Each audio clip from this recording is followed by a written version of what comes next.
Don't you think our code should be efficient without having to write a huge amount of lines in the code? What if we can reuse the code instead without having to lose any efficiency? Sometimes when we are writing a method or a property, it is possible that we have to use the same method or property at some other place as well. But we do not want to write the same code again and again and again, right? Object-oriented programming language has a solution for that, and JavaScript is an object-oriented programming language. Hello everyone, I am Mariam from Data is Good, working as a data science evangelist. At Data is Good, we have trained thousands and thousands of students in our live classes and helped them make successful data science careers. If you are new here, then please do not forget to subscribe to our channel and press the bell icon to get all the latest updates and the new content. As we discussed earlier, JavaScript is object-oriented programming language, and it provides us with many useful concepts like class, object, inheritance, polymorphism, etc. Now, inheritance is one of the most important and the most used concepts from object-oriented programming in JavaScript, which allows us to reuse the code. And today we are going to learn about inheritance in JavaScript. But before moving forward, let us see the agenda of today's video. We will start off with the meaning and uses of inheritance. Then we will move forward to inherit the inbuilt in-method date. After that, we will see how we can create a class and inherit that class. Then we will learn about the prototype-based approach. At the end, there is an assignment for you guys. From this video, you will learn how to inherit the parent class into child class with some examples, so you can use it easily in any project wherever it is required. You will be efficient when it comes to inheritance. So without any delay, let us get started. The JavaScript inheritance is a mechanism that allows us to create new classes on the basis of the already existing ones. It provides flexibility to the child class to reuse the methods and variables of the parent class. And when a child class is inheriting the properties or methods from the base or the parent class, the keyword extends is used. Whenever you are using the inheritance, following things you should always keep in mind. The extends keyword is used in class expressions or class declarations. Using extends keyword, we can acquire all the properties and behavior of the inbuilt object as well as the custom classes. We can also use a prototype-based approach to achieve inheritance. Inheritance is a word that consists of the word inherit, which means to derive.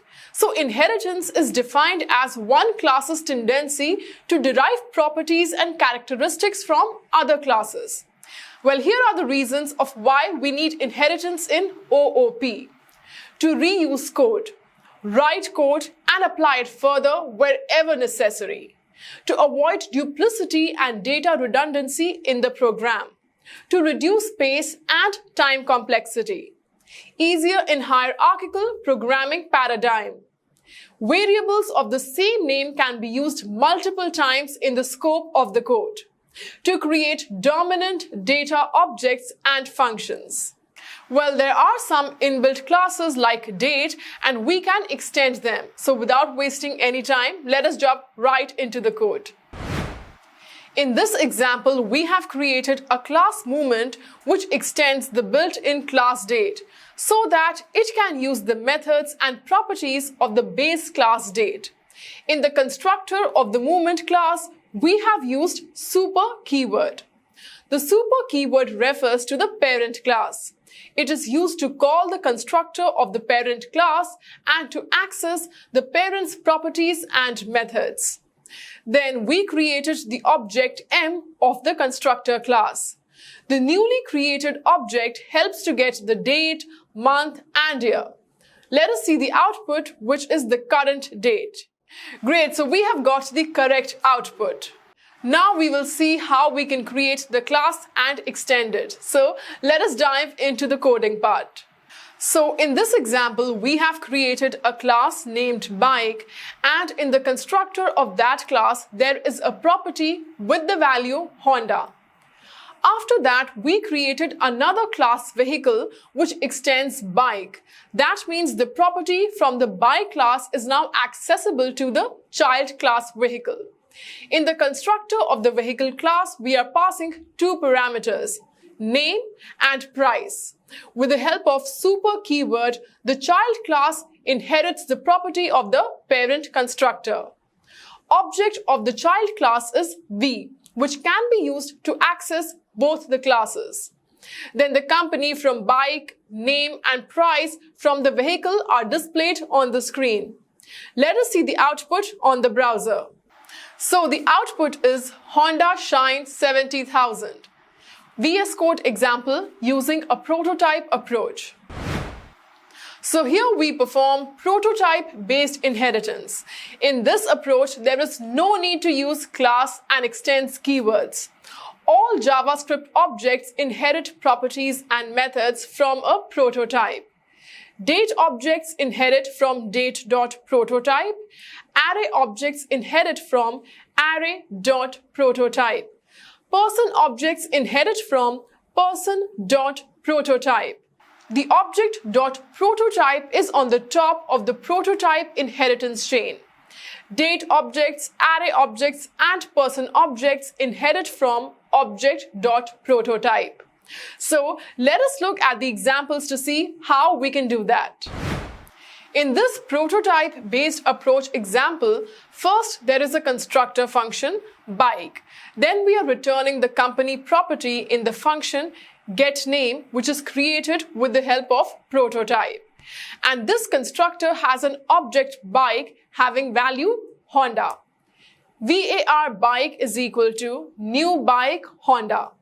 Then we have created another constructor vehicle having two parameters, price and name. The object of the second constructor is vehicle. After that, we passed two values to the parameters which are shine and 70,000. Using the prototype keyword, the bike has inherited in the vehicle constructor like this. Vehicle.prototype is equal to bike. Now, bike treats it as a parent of vehicle. So the vehicle object can access the properties of both the constructors. Now let us go to the browser and see the output. The output is Honda 70,000. So these are the different ways to inherit the base class to the child class. And here is an assignment for your own practice. Create a base class named show having one property name and extend it with class course having a property course name and display it with the help of course object. Well, on this note, we have reached the end of our video. I really hope you enjoyed today's lecture. And if there are any suggestions, then please go ahead and comment them as well. We will try our very best to reply to each of your comments. So do not forget to subscribe to our channel for more informative as well as fun videos like this. Bye. Take care.